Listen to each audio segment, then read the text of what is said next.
नमस्कार. श्री स्वामी समर्थ. सर्वांचं आपल्या चॅनलवर खूप मनापासून स्वागत आहे. स्वामी महाराज तुमच्या सगळ्या चांगल्या इच्छा पूर्ण करो.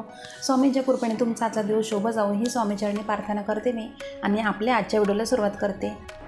तर सगळ्यांच्या आवडीचा सण म्हणजे रक्षाबंधन आहे आणि रक्षाबंधनचा दिवस म्हटलं तर प्रत्येक बहीण भावासाठी हा दिवस खूप विशेष असा दिवस मानला जातो.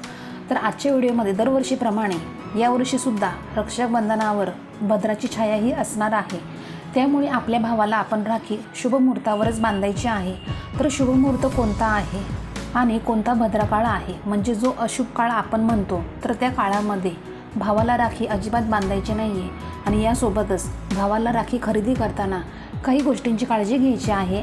कारण बघा, आजकाल आपण फॅशनच्या दृष्टीने जास्त बघतो. मग काय होतं की काही राखी आपण खरेदी करतो की ज्या बांधल्यामुळेच त्याचे काही वाईट परिणाम आपल्या भावाला भोगावे लागू शकतात. म्हणजे बघा, त्या राखी बांधण्याचं जे काही पुण्य आहे ते मिळण्याऐवजी त्याचे काहीतरी वाईट परिणाम हे भोगावे लागू शकतात. तर ही सगळी माहिती मी तुम्हाला आजच्या व्हिडिओमध्ये देणार आहे. रक्षाबंधन हा सण भाऊ बहिणीच्या नात्याचा उत्सव असतो, जो त्यांच्या प्रेमाचे आणि विश्वासाचे प्रतीक मानला जातो. दरवर्षी श्रावण महिन्याच्या पौर्णिमेला, नारळी पौर्णिमेला आपण रक्षाबंधन ही साजरी करत असतो. नारळी पौर्णिमा प्रारंभ यावर्षी बघा गुरुवारी 27 ऑगस्टला सकाळी 9:08 होणार आहे आणि पौर्णिमा समाप्ती ही 28 ऑगस्टला शुक्रवारी सकाळी 9:49 होणार आहे. तर त्यामुळे रक्षाबंधन हे आपल्याला 28 ऑगस्टला शुक्रवारी साजरी करायची आहे. आणि भद्रकाळ आहे, तर बघा भद्रकाळ हा 27 ऑगस्टच्या रात्री सुरू होऊन 28 ऑगस्टला सूर्योदयापूर्वीच समाप्त होणार आहे.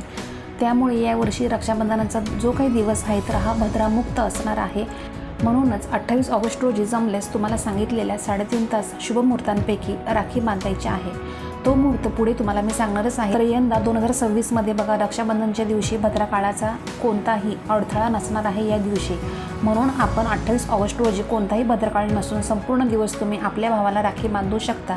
भद्रकाळ हा अशुभ मानला जातो. बघा, भद्रकाळ हा शुभ कार्यासाठी अयोग्य मानला जातो.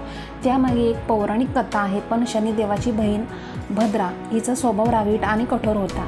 ती कोणतेही मंगल कार्य जसे की पूजा, यज्ञ किंवा सणांच्या वेळी अडथळे निर्माण करत असे. त्यामुळे देवतांनी विनंती करून तिचा काळ वेगळा ठरवला.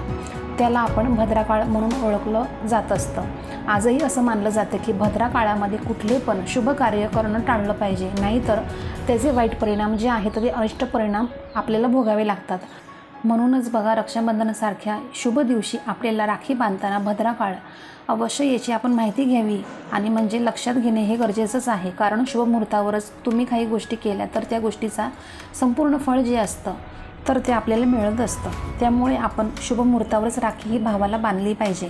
तर बघा, आता हे झालं की रक्षाबंधनचा शुभ काळ कुठला आहे, कोणत्या अशुभ काळामध्ये राखी बांधू नये.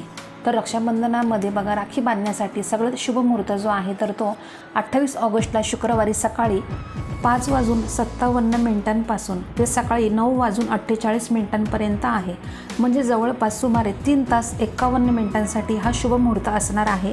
आता बघा, रक्षाबंधनला काही राखी खरेदी आपण करत असतो. तर बाजारामध्ये बघा वेगवेगळ्या प्रकारच्या डिझाईनसारख्या म्हणजे राख्या या येत असतात. मग आपण काय करतो की काहीतरी वेगळं घ्यायचं म्हणून काहीतरी वेगळीच राखी घेतो आणि ती भावाच्या मनगटावर आपण बांधतो. तर त्यामुळे बघा आयुष्यामध्ये नकारात्मक परिणाम होतात. तर बघा, लहान मुले वगैरे कार्टूनची राखी घेतात ते ठीक आहे, पण आपण एक गंमत म्हणून वगैरे घेतो. पण काही शुभ राख्या म्हणजे बघा ज्याच्यावर स्वस्तिक, ओम, गणपती परत असे देवांचे काही चिन्ह असतात, या शुभ चिन्हाच्या राख्या मनगटावर बांधल्यामुळे शुभ परिणाम हे होत असतात. आणि अशा राख्या भावाला बांधल्यामुळेच त्यांच्या आयुष्यामध्ये नकारात्मकता जी आहे तर ती त्यांच्या आयुष्यामधली कमी होत असते. आणि काही अशुभ चिन्ह जर असतील तर त्याचा वाईट परिणाम हा सुद्धा होत असतो. तसेच काळा रंग हे नकारात्मकतेचे प्रतीक मानलं जातं. तर त्यामुळे काळ्या रंगाची वगैरे राखी बांधू नका. रक्षाबंधन म्हटले की राखी आलीच तर शुभ चिन्हाच्या राखी बांधा. तर तुम्हाला कलरच्या राख्या ह्या बांधायच्या आहेत. म्हणजे बघा, फक्त भाव महत्त्वाचा आहे. तुम्ही कोणती राखी बांधली आहे, कोणता धागा महत्त्वाचा नाही आहे. तर तुम्हाला जी आवडेल ती तुम्ही तुमच्या भावाच्या हातावर बांधून रक्षाबंधन सुखासमाधानाने आणि आनंदाने साजरी करायची आहे. त्यानंतरच बघा, दुसरी गोष्ट म्हणजे तुटलेली वगैरे फाटलेली राखी जी आहे तर ती आपल्याला वापरायची नाही. भले तुम्ही 5 रुपयाची साधी राखी घ्या, पण ती अगदी व्यवस्थित असली पाहिजे. त्याच्यावर काहीतरी शुभचिन्ह असले पाहिजे.